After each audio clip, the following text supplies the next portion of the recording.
सात संगत जी, प्यार से कहना धन निरंकार जी। सात संगत जी, एक आदमी घोड़े पर कहीं जा रहा था।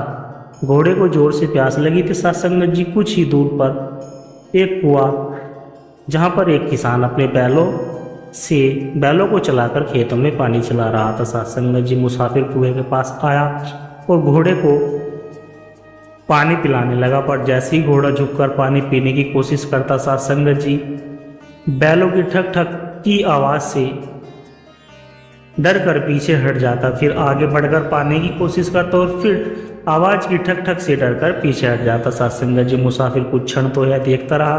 फिर उसने किसान से कहा कि थोड़ी देर के लिए अपने बैलों को रोक ले ताकि आवाज बंद हो जाए और घोड़ा पानी पी सके। सात संगत जी, किसान ने कहा कि जैसे ही बैल रुकेंगे कुएं से पानी आना बंद हो जाएगा, इसलिए पानी तो इसी ठक ठक की आवाज में ही पीना पड़ेगा।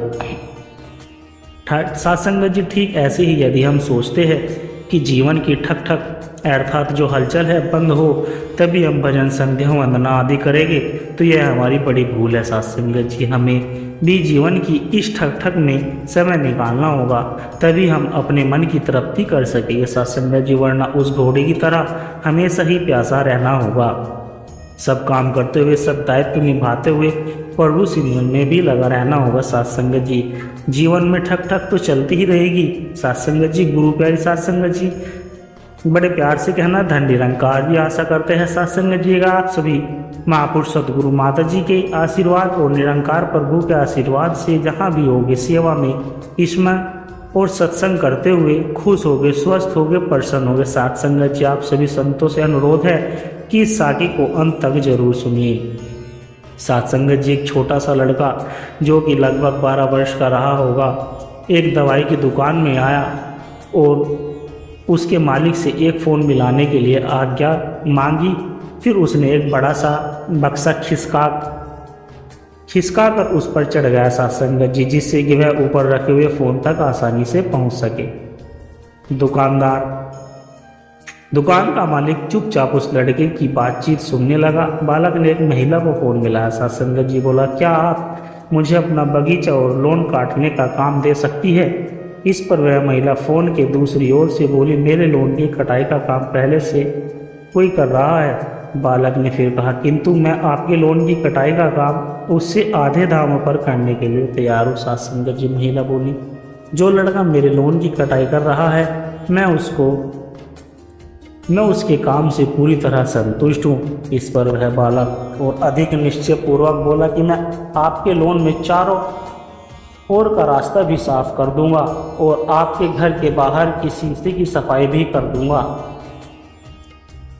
सात संगत जी, महिला बोली, नहीं, मुझे किसी की आवश्यकता नहीं, धन्यवाद। यह सुनकर वह बालक मुस्कुराया और उसने फ़ोन रख दिया। सात संगत जी, दुकान का मालिक जो कि उस लड़के की बातचीत को सुन रहा था उसकी ओर आया और बोला, बेटा, मुझे तुम्हारा आत्मविश्वास और सकारात्मक दृष्टिकोण देखकर बहुत ही अच्छा लगा।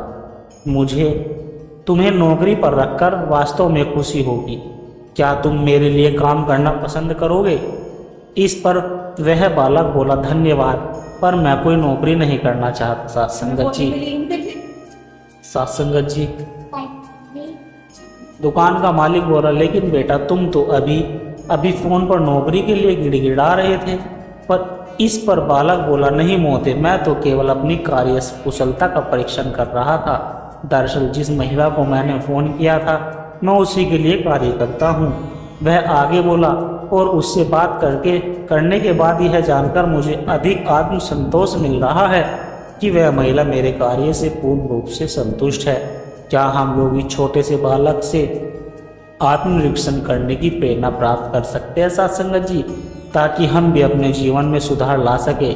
सात संगत जी, महाभारत के कर्ण ने श्री कृष्ण से पूछा, मेरी माँ ने मुझे जन्मते ही त्याग दिया, क्या मेरा अपराध था?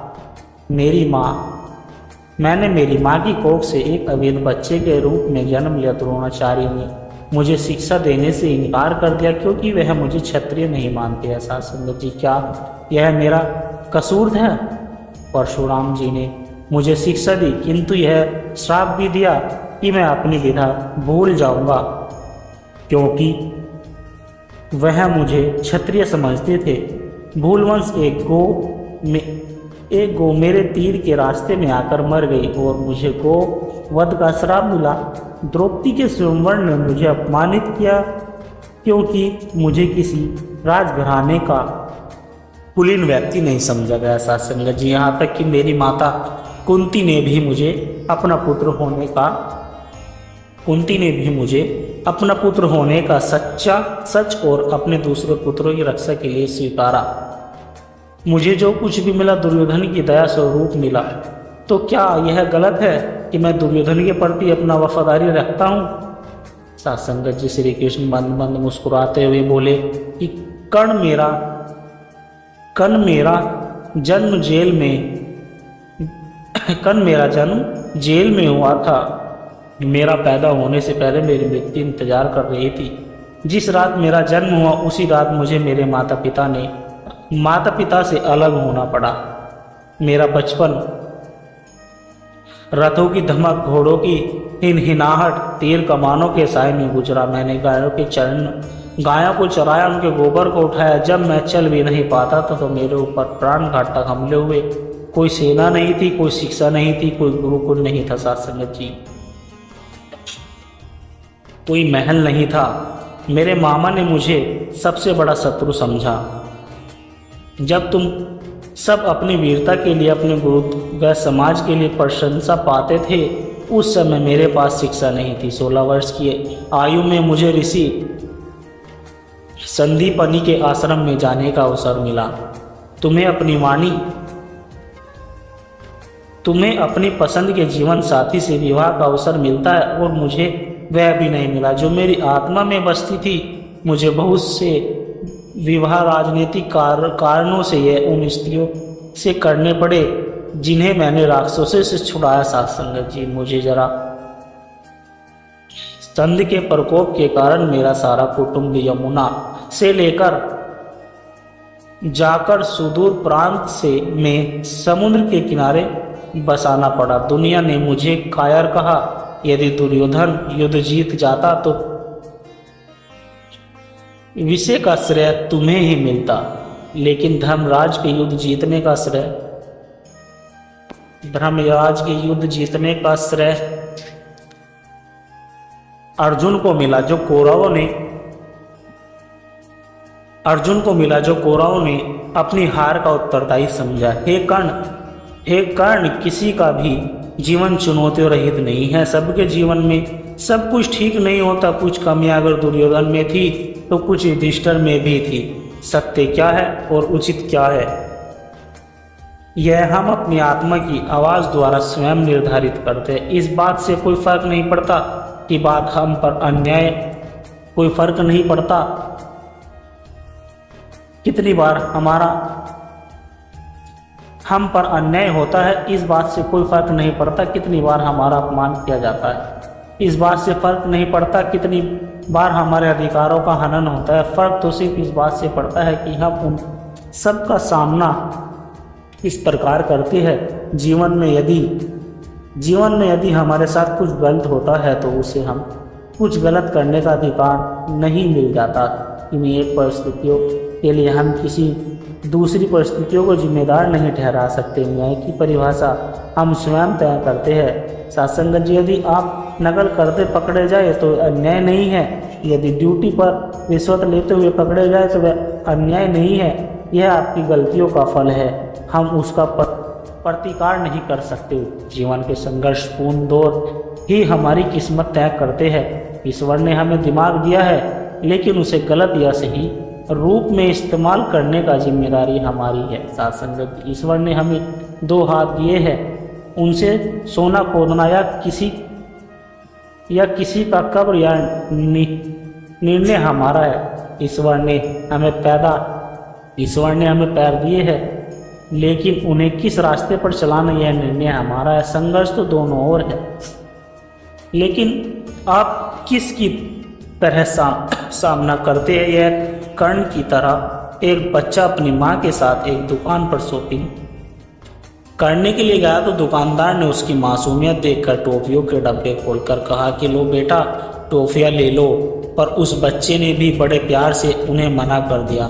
उसके बावजूद सात्संगत जी उस दुकानदार ने और उसकी माँ ने भी उसे बहुत कहा, पर वह नहीं माना। सात्संगत जी हार कर उस दुकानदार ने खुद अपने हाथ से टॉफियाँ निकाल कर उसको दे दी, तो उसने ले ली और अपनी जेब में डाल ली। वापस आते हुए उसकी माँ ने पूछा कि जब अंकल तुम्हारे सामने डब्बा खोलकर टॉफी दे रहे थे तब तुमने क्यों नहीं ली, और जब उन्होंने अपने हाथों से दी तो तुमने ले ली, ऐसा क्यों? तब उस बच्चे ने सात्संगत जी बहुत ही खूबसूरत जवाब दे कि माँ मेरे हाथ छोटे छोटे हैं ना, अगर मैं टिफ़िन की अंकल के हाथ तो बड़े हैं, इसलिए ज़्यादा टॉफियाँ मिल गई। बिल्कुल इसी तरह हमें भी यही सीख मिलती है कि जब भगवान हमें देते हैं तो हमें अपनी मर्जी से देते हैं, और वह हमारे सोच से परे होता है, जब कि हम जितना सोचते हैं उससे कहीं ज़्यादा होता है। हमें हमेशा उसकी मर्जी में खुश रहना चाहिए। सत्संगत जी, क्या पता वह किसी दिन हमें पूरा समुंदर देना चाहता हो और हम हाथ में चम्मच लेकर खड़े हो। तो सत्संगत जी, उम्मीद करते हैं कि आज की ऐसा कि आप सभी संतों को जरूर पसंद आई होगी। अगर आपको पसंद आई है तो लाइक, शेयर और सब्सक्राइब करना ना भूलिए। सत्संगत जी बड़े प्यार से कहना धन निरंकार जी। सत्संगत जी, एक दिन एक चरवाहे को एक चमत्कार पत्थर मिला। उसने अपनी भेड़ के गले में उसे लटका दिया। सत्संगत जी, राह चलते एक मुसाफिर ने देखा और चरवाहे से कहा कि यह पत्थर मुझे दे दो। चरवाहे ने कहा कि जी ले गए तब मिलेगा। मुसाफिर ने कहा कि 300 ले लो और मुझे दे दो। नहीं बनी, चरवाहा राजी नहीं हुआ। फिर मुसाफिर चला गया। कुछ देर बाद मुसाफिर वापस आया और कहा कि वो पत्थर मुझे दे दो, 5 लाख रुपए। मुसाफिर दिया। मुसाफिर ने कहा तुम तो मूर्ख निकले, जानते हो वो कि बहुत कीमती हीरा था, बहुत सारे रुपए मिलते उसके। चरवाहे ने कहा कि मैं अगर मूर्ख हूँ, तुम तो मुझसे भी बड़े मूर्ख हो। मुझे तो पता नहीं था कि वो हीरा है, पर तुम तो जानते थे, तुम तो सही कीमत लगाकर ले सकते थे। सत्संगत जी, कहने का भाव यही है कि हमें सोचना है कि ज्ञान की दात सतगुरु ने हमें बख्शी है, जो यह अंगसंग निरंकार दातार का एहसास कराया, दर्शन कराया, जो हर एक श्वास में हमें यह दे रहा है, उसकी कीमत हम क्या लगा रहे हैं? क्योंकि अब तो यह हम भी नहीं कह सकते कि मुझे तो पता नहीं। सत्संगत जी, प्यार से कहना धन निरंकार जी।